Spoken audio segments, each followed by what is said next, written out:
Salut, et si la personne qui semblait avoir une vie parfaite cachait en réalité un chaos total dans son foyer? C'est le point de départ de The Polygamist, la série sud-africaine qui est devenue virale de Netflix, où une famille s'écroule sous le poids des infidélités, des secrets et des règlements de compte. The Polygamist, il est adapté du livre éponyme de Sonia Chi, une autrice zimbabwéenne, et adapté par Akin Omotoso, d'origine nigériane. La série, elle est produite en Afrique du Sud par la société de production Stained Glass. Donc c'est une série sud-africaine à portée panafricaine. On va voir comment les actions de Jonassi, le patriarche, elles vont finir par tout faire s'écrouler sur lui, ainsi qu'analyser les femmes et les situations attachées autour de lui. Joyce, la trophy wife. Alors on commence l'histoire chez les Gomorrah. Déjà, ça rappelle Sodome et Gomorrah, les deux villes bibliques devenues le symbole de la débauche, de la violence et du châtiment divin. Donc ça envoie. Dans la famille, on a la matriarche et l'influenceuse Joyce Gomorrah. C'est la trophy wife officielle. C'est son père mort à elle qui a mis en place la carrière de Jonassi, son mari, et l'a aidé à bâtir sa société qui l'a rendu riche. Ils ont 2 enfants au début. Il y a Mpumé, leur fille, et Menzi, leur fils. Ils ont l'air d'avoir entre 17 et 18 ans, peut-être 19 pour Menzi, c'est pas précisé.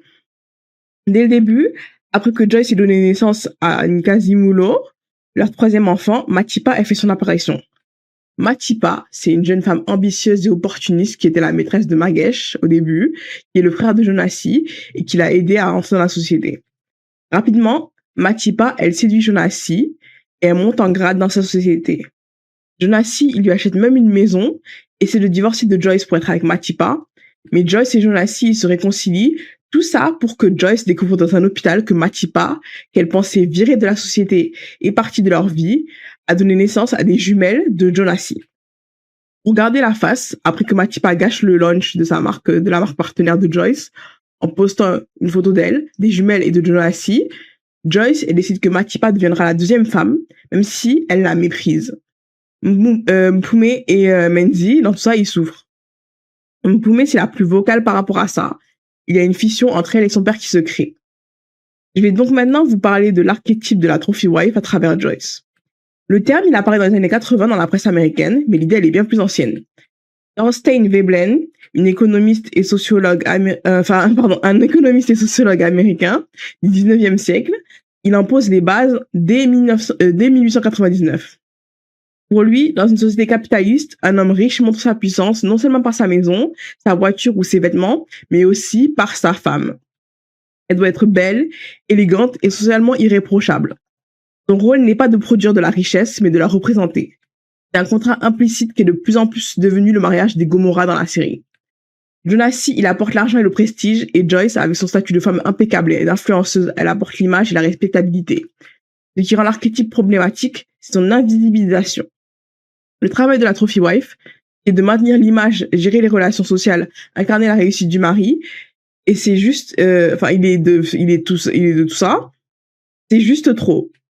Mais c'est jamais reconnu comme un vrai travail. C'est comme les gens qui disent que les femmes au foyer, elles foutent rien, alors que non. Parce que, maintenir une maison, c'est beaucoup de travail. Et pour revenir à Joyce, et si Jonassi s'en va en divorçant, il ne lui reste rien par rapport à ce travail impayé. Quand Jonassi l'a trahi avec Matipa, on lui vole son mari, mais aussi on détruit tout ce qu'elle avait construit autour de ce mariage, de cet homme. Au niveau de son apparence, en tant que trophy wife, Joyce, elle est toujours impeccable, elle a des tenues soignées et un maquillage parfait. Elle s'habille en tant que vitrine, on peut dire. Matipa, la maîtresse. La maîtresse est l'un des archétypes féminins les plus anciens de l'histoire. Tout comme la trophy wife, son existence dépend de l'homme. Elle n'est pas indépendante. La maîtresse, elle incarne ce que la femme légitime, la trophy wife ici, ne veut plus ou ne peut plus être. Comme toujours disponible parce que Joyce a sa propre carrière d'influenceuse et des choses à organiser. Comme j'ai dit, c'est être femme au foyer, c'est rien. Être femme au foyer, pardon, c'est rien. Pardon. Désolée. Être femme au foyer, ce n'est pas rien, je veux dire. Désolée. Donc, la maîtresse, elle est aussi désirable en plus de ça. Et Matipa, elle est visuellement l'opposé de Joyce. Là où Joyce a des tenues safe et élégantes, Matipa, elle séduit ouvertement à travers ses vêtements. Ils mettent souvent son corps en avant et ainsi le désir de Jonassi. Aussi, Matipa, elle représente la nouveauté après des décennies avec Joyce et la liberté. Elle est jeune, belle, même si Joyce l'est aussi, mais surtout pour Jonassi, Matipa, elle est sexuellement accessible. Elle a pas de pouvoir sur lui. Elle vit dans son ombre et peut être sortie pour jouer comme avec une poupée, puis reposer dans l'esprit de Jonassi. Au début, du moins. Pas autant que l'homme, qui pourtant doit la loyauté à sa femme, contrairement à la maîtresse, cette dernière, elle est diabolisée. Elle est vue comme manipulatrice, calculatrice et une menace pour la famille. Dans les autres cas, surtout, quand elle est jeune, elle peut être vue comme une victime naïve, exploitée et même abandonnée quand l'homme choisit de rester avec sa femme et sa famille.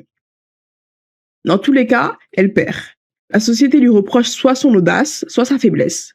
La femme légitime, elle, bénéficie d'une sympathie automatique, à première vue. Parce qu'on a parfois le fait qu'on lui demande ce qu'elle n'a pas fait, ou ce qu'elle n'a pas fait de bien, enfin, en gros, ce qu'elle a mal fait, pour que son homme s'éloigne. Encore une fois, on pointe beaucoup les femmes du doigt pour l'adultère du mari. Dans la série, Matipa, elle commence comme l'archétype classique. Une jeune employée qui séduit le patron puissant. Mais la série, elle va plus loin et la rend plus complexe. Elle a ses propres ambitions et refuse d'être simplement jetée, elle veut sa place dans la vie de Jonassi. Elle devient donc la version diabolique de la maîtresse. Elle réclame ses droits au lieu de rester dans l'ombre. Elle obtient une maison, puis encore plus grave, donne naissance aux jumelles de Jonassi. Mais en vérité, entre Joyce et Matipa, il n'y a pas qu'une rivalité. Il y a un dénominateur commun, qui est Jonassi, qui profite d'elle avec son pouvoir financier et son statut. Et si, la vraie comme un poème. Maintenant, les problèmes sont censés être réglés avec Matipa qui a épousé Jonassi. Mais après que Jonassi ait énervé Joyce et Matipa, ce qu'il fait, c'est qu'il se rend chez Essie, la femme de Magesh, son frère, qui lui fait à manger, et scène suivante, il se la tape. Et si vous croyez que ça va être simple, vous vous trompez bien. Un autre secret de cette famille est autour d'Essie et sa fille Sarah. Essie est la vraie come-up woman. Un peu plus vieille que lui, elle a grandi dans la pauvreté avec Jonassi, dont elle s'est occupée, et qu'elle a aimé, et elle a même payé ses études universitaires. Mais après l'université, il l'a oublié jusqu'à revenir des années après. À ce moment-là, Essie, c'est une mère célibataire avec un fils appelé Freedom, qu'elle a eu avec son ex-criminel. Jonassi, il convainc Essie de l'épouser, et elle le fait en pensant être sa seule femme. Mais quand elle est enceinte, il croise Joyce, sa vraie première femme, qui est enceinte aussi. Et Jonassi, il fait croire qu'Essie est la femme de Magesh, son frère. Et c'est comme ça que le mensonge a commencé. Depuis des années, ils font croire que Essie est mariée au frère de Jonassi, Magesh, et Sarah, la fille de Jonassi et Essie, garde aussi le secret, mais ça la ronge de plus en plus, et donc elle devient de plus en plus jalouse de Mpoume, la fille légitime de Jonassi et Joyce. Au point qu'elle vole le téléphone de Mpoume par jalousie, puis couche avec son copain. Mais Sarah, elle finit par tout dire à Joyce à un moment, qui est vraiment blessée, tout comme Matipa, qui à partir de là en a définitivement marre de Jonassi. Parce que Matipa, elle pensait vraiment être la deuxième femme, quoi. Jonassi, il opère une séparation nette entre les femmes. Il cache et celles qu'il exhibe pour les apparences. Joyce, elle est affichée parce qu'elle est l'image parfaite. Épouse légitime, élégante, influenceuse, bonne mère. Matipa est partiellement affichée parce qu'elle a réussi à atteindre sa position, mais elle a tout de même une forme d'acceptabilité, parce qu'elle est jeune et désirable et flatte l'ego de Jonassi. Et si elle est carrément cachée depuis des décennies derrière l'identité de la femme de Magesh, le frère de Jonassi, complice de tout. Parce que elle appartient à l'époque d'avant, quand Jonassi était jeune, pauvre et négligé. Elle est le rappel de ce que Jonassi était, et donc une menace pour ce qu'il prétend être devenu et son image. Elle a aussi une apparence qui n'est pas toujours valorisée dans la société d'aujourd'hui, parce qu'elle est ronde, et elle a son propre style sur lequel je vais revenir. Donc ici, c'est la come-up woman, comme j'ai déjà dit. C'est un archétype moins reconnu académiquement que les deux précédents, mais ancré dans la culture africaine et afro-américaine. Et la diaspora aussi. Même s'il n'existe pas que là. On retrouve cet archétype dans la musique comme le blues, le R&B, le hip-hop, ainsi que beaucoup dans la littérature et le cinéma. La come-up woman, en gros, c'est la femme qui était là avant l'argent, avant le succès, avant le statut, dont le soutien qui peut être financier, psychologique, etc., rend possible l'évolution de l'homme. Mais ce soutien n'est jamais comptabilisé ni reconnu à sa juste valeur dans le meilleur des cas. Et si elle a cru en Jonassi quand personne d'autre n'y croyait, elle le nourrissait quand il n'avait pas de quoi à manger, et le protégeait. Encore une fois, elle l'a soutenu financièrement, émotionnellement et pratiquement. Pour la come-up woman, souvent, quand l'homme réussit, il la quitte ou la relègue souvent pour ou la relègue pour une femme plus jeune, plus glamour, plus en accord avec sa nouvelle image. Alors je suis vraiment désolée, mais je suis obligée de citer Sanglé West, alias Kanye West. pour l'illustrer parce que c'est un des exemples les plus cités pour ça dans la communauté afro-américaine et les autres du coup. Dans sa chanson Gold Digger avec Jamie Foxx, il a la fameuse citation And when you get on, you leave your ass for a white girl. En gros, en français, quand il réussit, il te quitte pour une blanche. Parce que les femmes blanches peuvent être vues comme un symbole de statut et de réussite dans la communauté noire et afro-américaine. Cheers to more light-skinned kids. Cheers to more light-skinned kids. Really, cheers to more light-skinned kids. Really no. C'est tout un autre sujet, mais voilà, c'est une forme de trophy wife. Le paradoxe de cet archétype de la come-up woman et sa leçon, c'est que plus cette femme a donné, moins elle a été récompensée. Son investissement dans l'homme ne lui a pas donné de reconnaissance. Harley Hochschild, une sociologue américaine, dans son livre The Second Shift, elle documente ce mécanisme. En général, le travail émotionnel et pratique fourni par les femmes dans le couple est invisibilisé, tenu pour acquis et souvent non compensé économiquement ou socialement. On a un exemple de ça dans Gone Girl, sur lequel j'ai fait une vidéo, le petit plug, je fais ma pub. Et on a aussi Skyler White dans Breaking Bad, qui est souvent diabolisée. La come-up woman, elle est l'illustration extrême de tout ça. C'est différent de la trophy wife, qui arrive quand le travail est déjà fait, et qui effectue une autre sorte de labeur quand même. La come-up woman, elle a fait le travail le plus intense, sans cadre, sans contrat, sans réciprocité, pardon. La sociologue Patricia Hill Collins, dans Black Feminist Thought, elle parle du travail des femmes noires comme d'un travail doublement invisibilisé par le genre et par l'origine. Je pense que Jonassi ressent un désir charnel pour Matipa, de l'amour pour Joyce, mais aussi pour Essie, même si, ironiquement, il ne lui a même pas donné le statut qu'a eu Matipa. Essie, c'était son premier amour qu'il a soutenu quand il n'avait absolument rien. Elle a cru en lui tout ce temps, limite comme une mère, ce qui doit sûrement mener vers un truc freudien, genre complexe d'Oedipe, je sais pas quoi là. Mais je suis pas psy. C'est sûrement pour ça qu'il est revenu après l'avoir abandonné malgré tout, parce que Essie, c'est celle qui le voit vraiment, celui d'avant et de maintenant. Pourtant, elle a été effacée par celui qu'elle a créé. C'est un paradoxe assez tordu.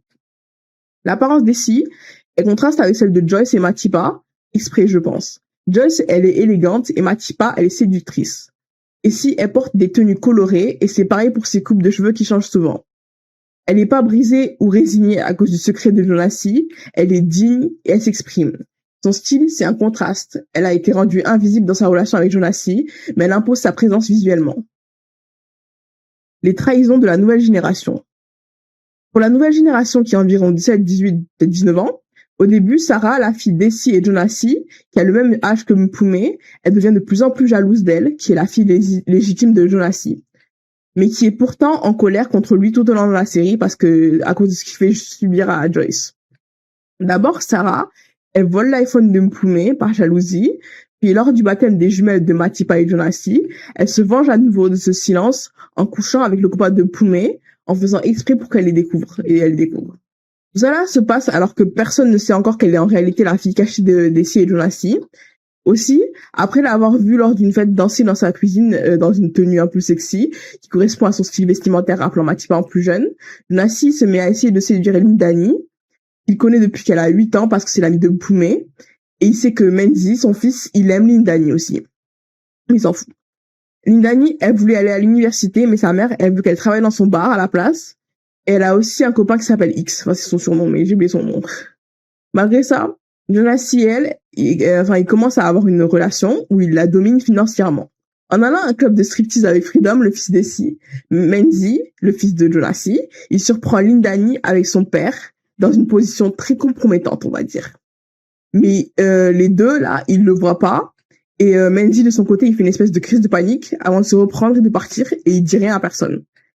Lindani, à un moment, elle tombe enceinte, mais après, elle fait une fausse couche. Et Mpume et Joyce, qui ne savent rien sur Jonassi, et qui pensent que, en fait, Lindani, elle est avec un vieux riche, mais on sait pas qui c'est, elles viennent la voir à l'hôpital, tandis que Jonassi, pendant tout ce temps-là, il répond pas à ses messages.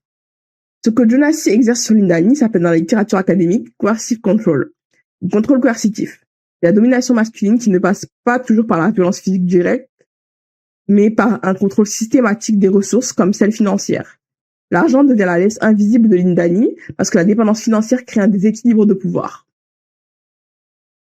La femme dépendante, elle ne peut pas partir, pas parce qu'elle ne le veut pas, mais parce qu'elle n'en a pas les moyens. Pour Lindani, l'argent de Jonassi, c'est pas un cadeau, c'est une cage dorée. Elle voit pas d'autre avenir possible à part la position que lui offre Jonassi parce qu'elle ne veut pas de son autre vie. Donc, du coup, elle peut pas partir. Elle se sent coincée. Donc, c'est une espèce de cycle bizarre parce que des fois, elle profite de l'argent. Ça la rend heureuse. Mais après, il y a le reste. Pour Menzi et Sarah, John Bradshaw, un éducateur, conseiller américain et auteur de livres sur la psychologie familiale, affirme que les secrets familiaux ne protègent pas les enfants qui les portent. Ils les contaminent. En gros, l'enfant facilite l'existence d'une réalité qu'il n'a pas choisie. Dans la série, Menzi et Sarah, ils souffrent de ça, tous les deux, en fait. Sarah, avec le secret de son existence carrément, parce que elle doit cacher qu'elle est la fille de Jonassi et de Essie. Et Menzi, il souffre de ça avec la façon dont on lui a brisé le cœur. À la fois son père et à la fois Lindani. Les secrets que John Bradshaw, il appelle Dark Secrets, ils influent sur la psychologie de chaque membre de la famille et c'est souvent passé de génération en génération comme on va le voir. La violence pure. Joyce, Pumé et Menzi, ils partent en vacances sans Jonassi parce qu'ils n'en peuvent plus de lui. Mais quand Menzi, il apprend la fausse couche de Lindani par Joyce et Pumé, qui ne savent toujours pas qui c'est, son enfant, il fait une crise de panique. Mais pendant qu'ils étaient partis, Jonassi, il avait invité Lindani à la maison. Il lui donne un bain en parlant avec elle, en la réconfortant. Quand Joyce, qui a décidé de rentrer avec les enfants à cause de la crise de Menzi, elle les surprend. Elle poursuit Lindani avec une ceinture et la fouette, mais Lindani, elle s'enfuit. Après une dispute qui devient un combat violent entre Jonassi et le reste de la famille, la police, elle arrive. C'est la mère de Lindani qui les a appelés parce qu'elle s'est fait fouetter par Joyce. Et c'est là que Joyce, elle dit à la mère de Lindani ce qui se passe vraiment. Et la mère de Lindani, elle est dégoûtée en disant que c'était comme sa propre fille à Jonassi, parce qu'il la connaissait depuis qu'elle avait 8 ans, comme je l'ai dit. En même temps, Matipa, elle arrive et elle révèle qu'elle a attrapé la gonorrhée, qui est une MST, mais qu'elle ne couchait qu'avec Jonassi. Donc elle est énervée contre lui. Et passé le choc, ok, d'accord. Passé le choc de la découverte de la liaison entre Jonassi et Lindani, Matipa, elle soupçonne Lindani de l'avoir contaminée. Entre ça et Essie, elle est vraiment à bout et dégoûtée. Entre ça et le secret d'Essie, quoi, parce qu'elle pensait être la deuxième femme, mais en fait elle l'est pas, elle est la troisième femme, donc c'est encore pire. Et Mpume, elle décide de quitter la maison par la suite. Joyce et Matipa, qui sont contaminées comme Essie, elles se retournent contre Jonassi, tout comme Essie. Et Matipa, elle essaie même de retirer de l'argent de Jonassi pour fuir, tandis que Joyce, elle rappelle à Jonassi qu'il était avant qu'elle l'aide avec son père. Et Jonassi, il vrille complètement. Il enferme Matipa dans une chambre de sa maison et la frappe et la fouette. Et avant d'avoir fait ça, il avait frappé Joyce en lui disant que la seule façon dont elle pourra sortir de ce mariage, c'est s'il meurt. Et plus tard, Joyce révèle qu'en plus de ça, il l'avait violée. Après ça, Joyce, elle essaie de l'empoisonner avec du borax. Mais il survit et elle appelle le médecin de l'hôpital pour qu'il dise que c'était une crise cardiaque. Ensuite, même quand il se remet, il y a tout le monde qui est hostile envers Jonassi.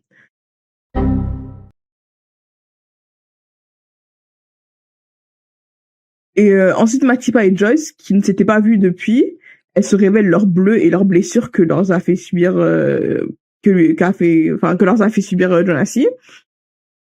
Et elles se rapprochent à nouveau comme elles l'ont fait pendant le baptême des jumelles et pendant la révélation sur le secret sur Essie et Sarah. Avec l'aide du frère de Jonassi qui s'appelle Magesh, qu'on a mentionné avant, Joyce, elle chasse Jonassi de la maison. Et après que Jonassi ait gelé tous les comptes en banque de Matipa, elle finit par fuir en abandonnant les jumelles avec Joyce. Jonassi, il essaie d'aller chez Essie, mais il la trouve avec son copain. Il la défend en menaçant Jonassi avec une arme. Et donc, Jonassi, il s'installe dans l'ancienne maison de Matipa avec Lindani. Et il vient Magesh de la société, son frère. Alors, pour le contexte, l'Afrique du Sud où se passe le récit, elle a l'un des taux de violence contre les femmes les plus élevés au monde. Rachel Jukes, une chercheuse du Medical Research Council sud-africain, elle documente que la violence conjugale en Afrique du Sud, elle est systématiquement liée aux structures patriarcales. C'est le système social où le pouvoir il est détenu et transmis par les hommes et maintenu non pas par la force seulement, mais par des normes culturelles, Cette violence, elle est donc liée aux inégalités de pouvoir et non pas à des comportements déviants chez un individu en particulier. En gros, Jonassi, c'est pas un monstre isolé, il est le produit d'un système. Justement, comme dans beaucoup de pays, le viol conjugal, il a été reconnu légalement en Afrique du Sud que dans les années 90, en 1993. Dans beaucoup de cultures, on nie encore son existence. Liz Kelly, une chercheuse féministe britannique, elle a introduit le concept de Continuum of Sexual Violence, ou continuum des violences sexuelles. En plus clair, la violence sexuelle n'est pas un acte isolé, mais elle fait partie d'un spectre de l'intimidation, de coercition et de contrôle. En gros, c'est une échelle. La coercition, c'est la pression ou la contrainte exercée sur quelqu'un pour l'obliger à agir contre sa volonté par la force, la menace ou le contrôle des ressources. Ce que Jonas y fait, c'est donc pas un dérapage, c'est un mécanisme de remise en ordre pour ces femmes, pour Joyce et Matiba. Quand Joyce commence à résister et donc à exister en dehors de son rôle de trophy wife, de femme au foyer parfaite, la violence physique et sexuelle, elle est là pour la remettre à sa place, entre guillemets. Et c'est pareil pour Matiba. Joyce, elle maintient les apparences, non pas parce qu'elle est faible, mais parce qu'elle calcule en permanence ce qu'elle risque si elle parle de tout ce qui se passe avec Jonas. Et ça, c'est depuis le début. Depuis son image publique à sa famille qu'elle tente de garder unie pour avoir un semblant de normalité et sûrement se prouver qu'elle n'a pas effacé son identité en vain en devenant cette femme au foyer parfaite. Pour Matiba, on a Judith Herman, une psychiatre et professeure à Harvard, qui distingue le trauma unique avec le stress post-traumatique classique du trauma complexe qui est celui causé par des violences répétées et prolongées comme la violence domestique par exemple. Ce que vit Matiba, c'est pas un traumatisme unique, c'est l'accumulation d'une promesse non tenue. On lui a donné la place de seconde femme pour finir par presque lui retirer ça, déjà que ça avait été endommagé par le secret des scies, et lui retirer ça et ce que ça représente en la battant, la violant et l'humiliant. Elle s'est construite une identité autour d'un homme qui finit par la renier, et son départ, c'est un mode de survie psychologique et physique. Parce que rester dans le chaos de Jonas finirait par la détruire. Elle ne veut pas que ses jumelles souffrent d'un manque financier avec elle, parce qu'elle a plus rien, parce qu'elle c'était Jonas qui possédait tout. Et donc, elle laisse ses jumelles à Joyce. Mais ça peut aussi être le fait que ses jumelles, elles lui rappellent Jonas qui est devenu son bourreau. Le retour de bâton.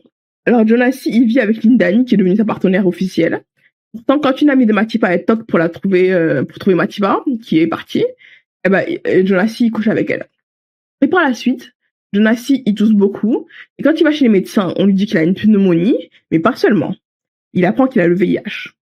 Il est dans le déni, et ce qu'il fait, c'est qu'il se contente de se soigner avec des herbes médicinales au lieu de prendre ses médicaments. Lindani, elle devient de plus en plus hostile, elle. Et avec le temps, Jonas, il va devenir de plus en plus mal, et va demander de l'aide à Magesh, qu'il avait viré, pour sauver la société. Parce qu'il veut plus, il se rend plus au travail, il est trop mal et tout ça. Magesh, il accepte de revenir, et il intègre Sarah et Menzi à la société, même s'ils sont pas super motivés au début. Parce que Jonas s'est mis à négliger Sarah, après la découverte du secret de elle et Essie, alors que Sarah, tout ce qu'elle voulait, c'était une relation père-fille normale avec Jonas. Et pour Menzi, il y a le truc avec Lindani. Et Joyce, elle s'est reconstruite. Elle vient même de finir d'écrire un livre sur sa vie. Et Mpumé, elle revient après être devenue psychologue, même si elle a toujours des problèmes, elle a toujours des traumas par rapport à ce qui s'est passé. Et comme je l'avais dit, Sarah, elle travaille encore chez JNJ, la société de Jonas, avec Menzi, qui lui se tape la dame de l'accueil, et qui fait trop de dépenses inutiles selon Magesh. Sarah, elle essaie de s'excuser auprès de Mpumé pour avoir couché avec son copain. Mais Mpumé, elle refuse de l'écouter et lui dit qu'elles ne sont pas sœurs. Pour Jonas, c'est chaud, parce qu'il est faible, il est alité, et Lindani, elle laisse plus Essie entrer, alors que Essie, elle venait pour aider à s'occuper de Jonas des fois. Lindani, elle a rendu la monnaie de sa pièce à Jonas, en le négligeant cruellement. Par exemple, un jour, Jonas, il rampe pour demander de l'aide, tandis que Lindani, qui l'ignore et la reléguée dans une chambre, elle couche avec un autre homme. Joyce, elle organise une fête avec tout le monde pour présenter son livre. Mais Lindani, elle ruine la fête en ramenant Jonas très malade sur un fauteuil roulant et elle dit à Joyce que c'est à son tour de s'en occuper maintenant. À la maison, Joyce, elle s'énerve sur Jonas en se souvenant de tout ce qu'il lui a fait et elle le balance de son fauteuil roulant et elle le laisse ramper au sol. Et avec le temps, Joyce, elle semble lui pardonner. Mais elle le fait aussi pour elle-même parce que tout ce qu'il a fait, Jonas, ça l'a affecté, comme j'avais dit, avec sa confiance aux gens. Elle fait confiance à presque personne. À personne, en fait. Et Menzi aussi, il semble pardonner à Jonas. Et si elle essaie de venir le voir, Jonas, mais Joyce, elle en empêche. Il fait l'anniversaire de Jonas dans le jardin. Et dans la nuit, Joyce, elle le borde et le réconforte et il s'excuse pour ce qu'il a fait, parce qu'il est mourant. Et après, le lendemain matin, Jonas, il est mort et Joyce, elle pousse un cri guttural en apprenant la fin de Jonas. Et si elle récupère le corps de Jonas en secret, elle le lave et tente de l'enterrer à Soweto, là où ils ont grandi avec des rites traditionnels, elle veut l'enterrer comme ça. Mais Joyce, elle gâche tout en débarquant avec la police pour bloquer la cérémonie, en faisant un scandale alors que le cercueil il commence à peine à descendre.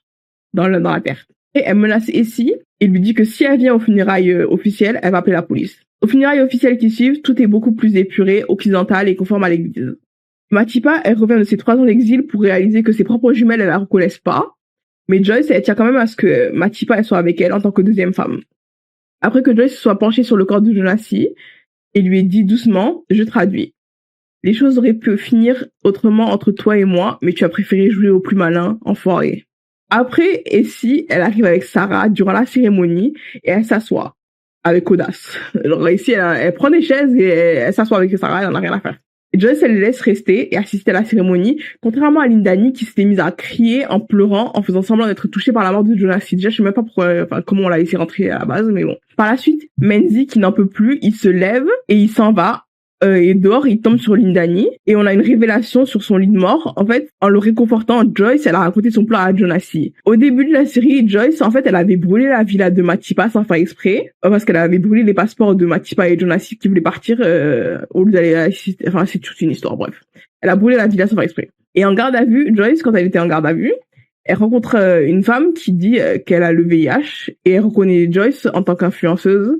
Elle lui dit qu'elle lui enverra un message un message sur les réseaux sociaux quand elle sortira. Par la suite, Joyce, elle contacte cette femme, et elle la paye pour infecter Jonassi avec le VIH. C'était elle qui s'est fait passer pour l'amie de Matipa, quand j'avais dit ça tout à l'heure, avant de coucher avec Jonassi. Elle lui révèle aussi que Menzi, il a fait semblant de lui pardonner pour que Jonassi lui lègue tout son héritage. Joyce, elle dit ensuite à Jonassi que heureusement, elle n'a pas donné naissance à un enfant comme lui. Joyce a donc commis un meurtre biologique pour protéger sa lignée et punir celui qui l'a poussé. De retour aux funérailles, Mpume, elle fait un discours assez honnête sur son père, et pour ça, elle a invité les jumelles et son petit frère Nkazimulo à la rejoindre, mais aussi Sarah, parce que malgré la trahison, elle semble avoir accepté que c'est sa sœur. Frantz Fanon, dans son livre Peau noire, masque blanc, il décrit comment les individus formés par des systèmes de domination et reproduisent ces systèmes même quand ils les quittent parce qu'ils n'ont pas d'autre modèle. Matipa ne quitte pas le système patriarcal. Elle cherche un autre Jonassi et à la fin on verra qu'elle a trouvé un autre homme parce qu'elle vient avec lui aux funérailles. Mais la façon dont il la traite, on n'est pas sûr de comment elle est. Mais cette idée, elle est plutôt prouvée durant la première rupture entre elle et Jonassi, où Matipa, elle décide de séduire un pasteur puissant pour se venger de Jonassi. J'ai l'impression que Matipa, elle s'est pas restée seule, en fait. Elle est passée de Magesh à Jonassi au pasteur, puis de Jonassi à cet homme à la fin. C'est ça la liberté pour elle, et c'est assez paradoxal, pardon. Dans les cultures traditionnelles sud-africaines qu'on retrouve dans la série, avec les mariages par exemple, ou les enterrements comme celui de Jonassi, et d'ailleurs on a aussi les clics dans la VO quand ils parlent dans leur langue. Dans ces cultures, le deuil traditionnel, il obéit à des rites précis. Il y a une veillée funéraire, une période de deuil portée par la famille élargie, des rôles spécifiques pour les épouses et les enfants dans les rituels. Ces rites, ils sont pas que symboliques, ils ont des mécanismes sociaux et servent à la reconnaissance. Par exemple, qui a le droit de pleurer publiquement détermine qui a le droit d'avoir existé dans la vie du défunt.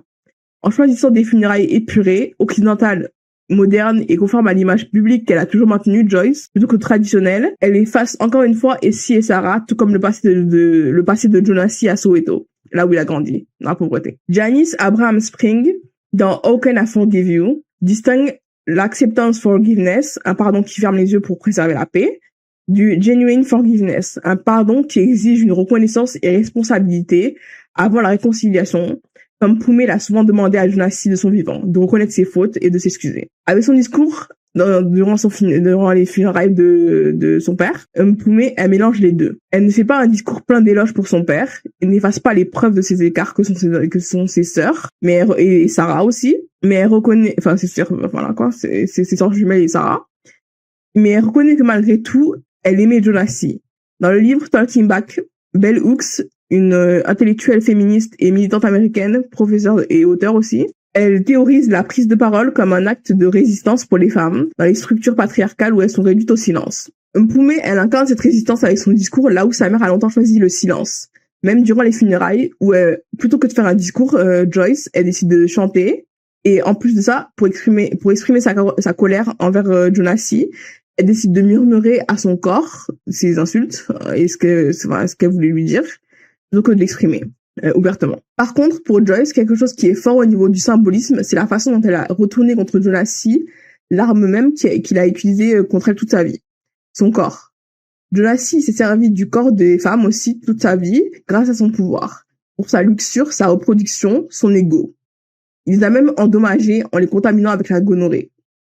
Effectivement, Suzanne Bordeaux, professeure de littérature anglaise et d'études féminines, elle a écrit dans son livre dans Unbearable Weight, elle théorise le corps féminin comme un champ de bataille politique dans les structures patriarcales. Mais le plan de Joyce, il inverse cette logique. C'est le corps masculin qui devient soudain vulnérable à cause de la maladie. Il a été exposé au virus et ça a rendu Jonassi contrôlable. Tout comme les femmes de la série ont été contrôlées tout ce temps. Le monstre survit. Malheureusement pour cette famille, une fois Jonassi mort, le cycle ne s'arrête pas. Lors des funérailles, Mendy commet un sacrilège. Le jour même de l'enterrement de son père, il couche avec Lindani. La femme même dans la liaison avec son père l'avait traumatisé et dégoûté. Et c'était dans l'église, je crois. Au début de la série, Mendy il observe son père avec une sorte de dégoût et de distance. Il voit les mensonges, la violence faite à sa mère, la multiplication des femmes avec qui Jonassi couche, et donc il se détache de lui. Pourtant, Alice Miller, qui était une psychanalyste, et docteur en philosophie, elle a écrit dans Le drame de l'enfant doué que le rejet moral d'un parent toxique pendant l'enfance ou l'adolescence ne suffit pas à empêcher la reproduction des schémas de ce parent à l'âge adulte. Surtout quand l'enfant n'a pas eu accès à un modèle sain, alternatif à celui de ce parent. Mendy, il a donc pas vraiment d'échappatoire, parce qu'il est entouré de ce genre de modèle, allant de Jonassi bien sûr, à Freedom, le fils d'Essie, qui l'encourage à faire d'autres trucs aussi, des trucs assez toxiques au niveau... comment dire ça, des trucs de masse, enfin, comment dire ça en français, des trucs assez toxiques, genre en mode masculinité toxique, quoi. Donc, il encourage dans ce genre de choses. De plus, René Girard, qui était un philosophe, anthropologue et historien dans son livre Mensonges romantiques et vérité romanesque, il développe le concept de désir mimétique. On désire un objet, non pas pour ses qualités propres, mais parce qu'un modèle, ici Jonassi le père, il le désire ou le possède déjà. En gros, c'est le truc des petits enfants qui délaissent un jouet et voient qu'un autre l'a pris. Et donc, maintenant, ils le veulent à nouveau. C'est la simplification, quoi. Enfin, ce que je viens de dire. À la fin, Lindani, elle n'est pas désirée par Mendy pour elle-même parce qu'il l'a méprisée. Elle est maintenant désirée précisément parce qu'elle a appartenu à Jonassi. Justement, pendant qu'ils sont en train de... Voilà, quoi. Il y a Lindani, elle l'appelle Mr. Gomorrah. Pour Mendy, coucher avec elle, c'est s'approprier une forme du pouvoir paternel, justement.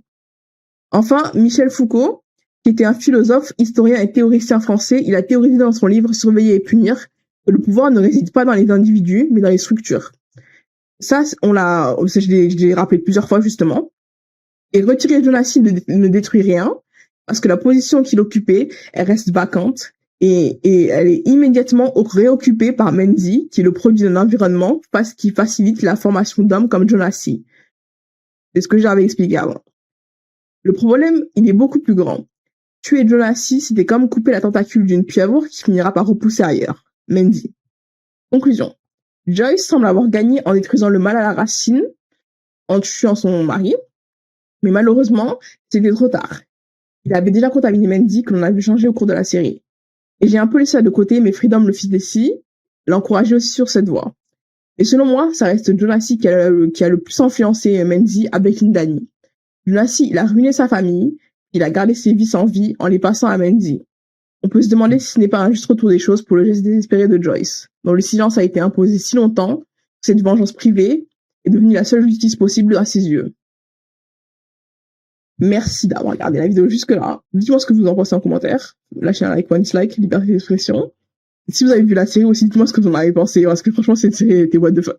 Et je fais aussi des vidéos de ce genre des deep dives ou des analyses ou des récaps aussi. Enfin, encore un peu comme ce que j'ai fait, un récap analyse un peu. Et donc abonnez-vous si ça vous intéresse. J'ai des choses un peu variées, donc vous pouvez peut-être trouver un truc qui vous plaît. Au revoir, bonne journée.